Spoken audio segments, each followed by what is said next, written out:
হঠাৎ কি হলো ঢালিউডের জনপ্রিয় চিত্রনায়িকা পরীমনির?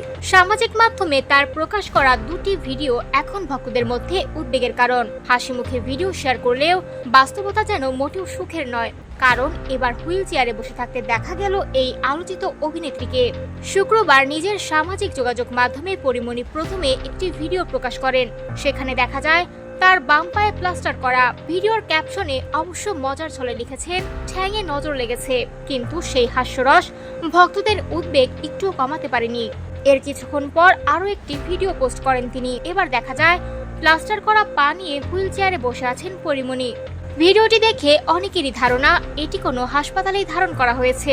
তবে কিভাবে পায়ে আঘাত পেলেন, দুর্ঘটনা নাকি অন্য কোনো কারণ, সে বিষয়ে এখনো মুখ খোলেননি এই অভিনেত্রী। ফলে সামাজিক মাধ্যমে শুরু হয়েছে নানা আলোচনা। কেউ বলছেন হয়তো ছোটখাটো দুর্ঘটনা, আবার কেউ মনে করছেন পরিস্থিতি যতটা সহজ দেখানো হচ্ছে বাস্তবে হয়তো ততটা নয়, কারণ স্বাভাবিকভাবে চলাফেরা করতেই এখন হুইল চেয়ারের সাহায্য নিতে হচ্ছে তাকে। ভিডিও দুটি প্রকাশের পর থেকেই মন্তব্যের ঘর ভরে গেছে ভক্তদের শুভকামনায়। ছবি জগনের সহকর্মী থেকে শুরু করে সাধারণ অনুসারীরা সবাই তার দ্রুত সুস্থতা কামনা করছেন। যদিও বিষয়টি জানতে পরীমনির সঙ্গে যোগাযোগের চেষ্টা করা হলেও কোনো সাড়া মেলেনি।